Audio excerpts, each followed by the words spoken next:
आज हम जिनकी बात कर रहे हैं उनकी कहानी मतलब काफी असाधारण है। एक चाय बेचने वाले से प्रधानमंत्री तक का सफर। हाँ, बिल्कुल। और आज हमारे पास जो जानकारी है, जो स्रोत हैं, उनके आधार पर हम नरेंद्र मोदी के राजनीतिक जीवन को समझने की कोशिश करेंगे। हाँ, ये स्रोत उनके शुरुआती जीवन, फिर गुजरात के मुख्यमंत्री के तौर पर उनका काम, प्रधानमंत्री बनने तक की यात्रा। बिल्कुल।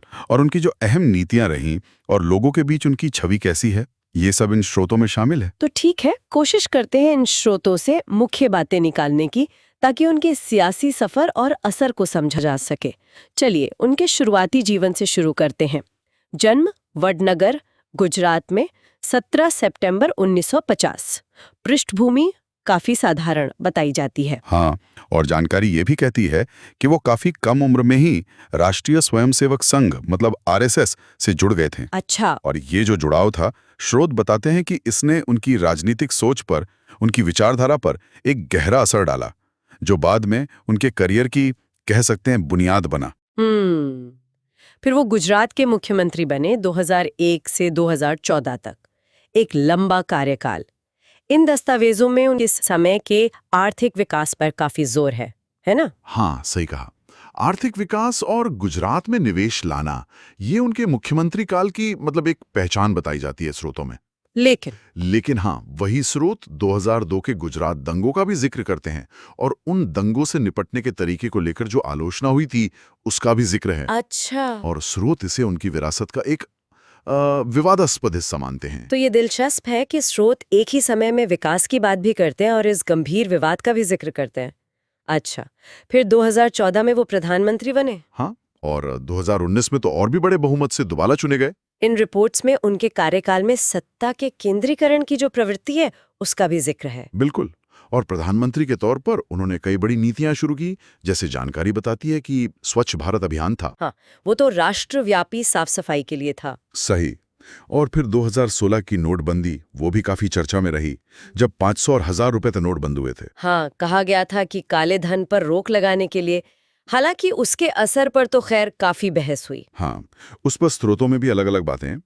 फिर 2019 में जम्मू कश्मीर का विशेष दर्जा यानी अनुच्छेद 370, उसको खत्म करना, ये भी एक बड़ा कदम था। और भी कुछ पहले थी शायद, make in India, digital India. हाँ, make in India, digital India और जीएसटी, जिसने पूरे टैक्स सिस्टम को बदला, इन सब का जिक्र भी मिलता है। दुनिया के मंच पर भी उनकी सक्रियता दिखती है।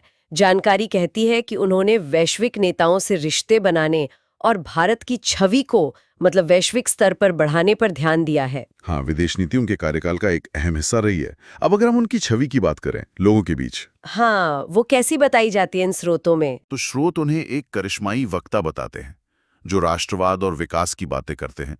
सोशल मीडिया पर भी उनकी मौजूदगी काफी मजबूत बताई जाती है। और शायद यही मजबूत नेतृत्व वाली छवि उनकी लोकप्रियता का एक बड़ा कारण है, जैसा रिपोर्ट्स कहती हैं। हाँ, ऐसा लगता है। लेकिन जैसा आपने कहा, सिक्के का दूसरा पहलू भी है। स्रोत आलोचनाओं को भी सामने रखते हैं।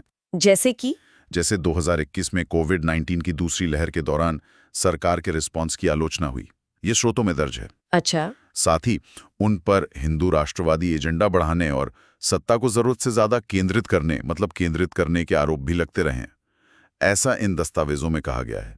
और वो 2002 के गुजरात दंगों वाला मामला, वो तो आज भी उनकी राजनीतिक विरासत से जुड़ा एक संवेदनशील मुद्दा माना जाता है इन स्रोतों के हिसाब से। बिल्कुल।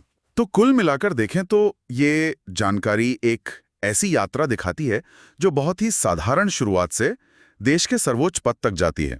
इसमें आर्थिक विकास पर जोर है, कई बड़ी नीतियां हैं, वैश्विक सक्रियता है, मगर साथ ही गहरी लोकप्रियता भी है और उतने ही गहरे विवाद भी।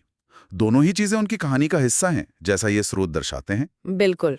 तो इन सारी बातों को सुनकर एक सवाल शायद मन में आता है, जो इन स्रोतों से ही उभरता है, ये विरोधाभास। कैसे एक ही नेता की छवि में, जैसा ये स्रोत दिखा रहे हैं, मजबूत विकास का एजेंडा और इतने गहरे विवाद दोनों एक साथ टिके रह सकते हैं? हाँ, यही शायद सबसे अहम सवाल है।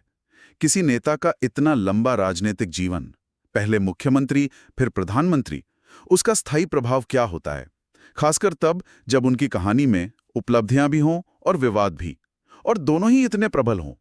ये जो जटिलता है जो इन स्रोतों में दिखती है, शायद यही उनके राजनीतिक सफर का सबसे ज्यादा सोचने वाला पहलू है।